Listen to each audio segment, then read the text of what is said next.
National Herald കേസിൽ പ്രതിരോധത്തിലായി കോൺഗ്രസ്. ഇന്ന് ED. ഓഫീസുകൾക്ക് മുന്നിൽ പ്രതിഷേധം സംഘടിപ്പിക്കാൻ ഒരുങ്ങുകയാണ് പാർട്ടി. മുൻ അധ്യക്ഷ സോണിയ, പ്രതിപക്ഷ നേതാവ് രാഹുൽ എന്നിവർക്കെതിരെ ഇന്നലെ ഇ.ഡി. കുറ്റപത്രം സമർപ്പിച്ചിരുന്നു.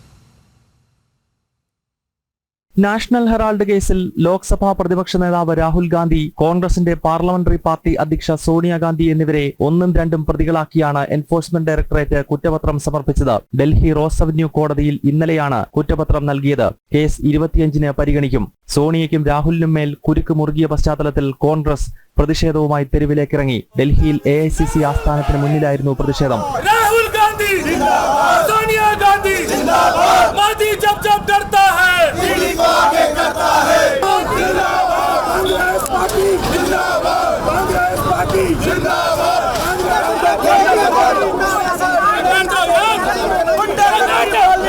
1938-ലാണ് ജവഹർലാൽ നെഹ്റു നാഷണൽ ഹെറാൾഡ് പത്രം ആരംഭിച്ചത്.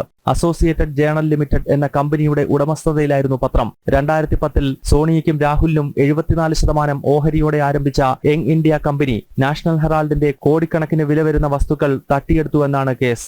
നാഷണൽ ഹെറാൾഡിന്റെ 5000-ഓളം വരുന്ന ഓഹരി ഉടമകൾ ഈ ഇടപാട് അറിഞ്ഞിരുന്നില്ല. കേസിൽ സോണിയയെയും രാഹുലിനെയും നേരത്തെ എൻഫോഴ്സ്മെന്റ് ഡയറക്ടറേറ്റ് ചോദ്യം ചെയ്തിരുന്നു. ഇതിൽ നിന്നും ലഭിച്ച തെളിവുകളുടെ പശ്ചാത്തലത്തിലാണ് കുറ്റപത്രം സമർപ്പിച്ചത്. ജനം, ഡൽഹി.